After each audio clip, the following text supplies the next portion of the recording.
What would you do if someone you loved needed help, but the way to get it was completely blocked? Maybe you've been in that moment before. A locked building, a door with stairs and no ramp, a hallway that's too narrow for a wheelchair. Or maybe the barrier wasn't even physical. It was people giving you that look that says, you don't belong here.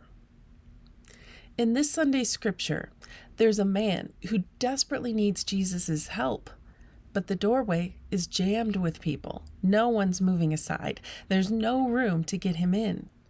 But his friends, they don't give up.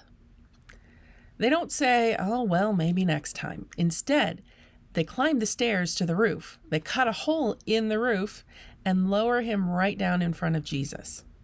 It's bold, it's creative, and it's all because of one thing: solidarity. When I talk about solidarity, I mean this. I mean standing so close to someone in their struggle that their problem becomes your problem too. You're not just cheering them on from a distance, you're picking up one corner of the mat and helping carry them forward. Sometimes that means offering a ride, or shoveling the sidewalk before worship, or speaking up when someone else is overlooked. Sometimes it means listening carefully to what someone says they need instead of assuming we already know. We can't make the world perfectly accessible for every possible need. That certainly is a vision and an ideal to work for, but that's also the reality.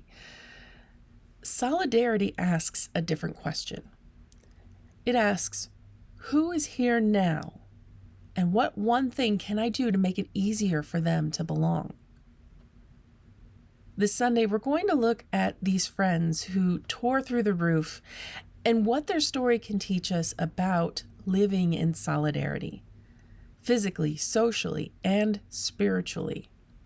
And we're going to talk about what it looks like to keep improving, to keep listening, and to keep making the way just a little clearer for someone else.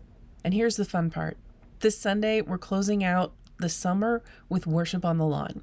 So bring your lawn chairs or your blankets. We're going to start at the usual time at 9:30, and it's still going to be live streamed for those of you that worship remotely with us. But for those of you that come in person, stick around after worship because we're going to have our fall kickoff. Outdoor games, snacks, and a great time to connect with friends old and new. So whether you've been part of Southgate for years or maybe if you've never been here, this is a great Sunday to come. Let's worship together, celebrate together, and keep learning how to carry one another closer to Jesus.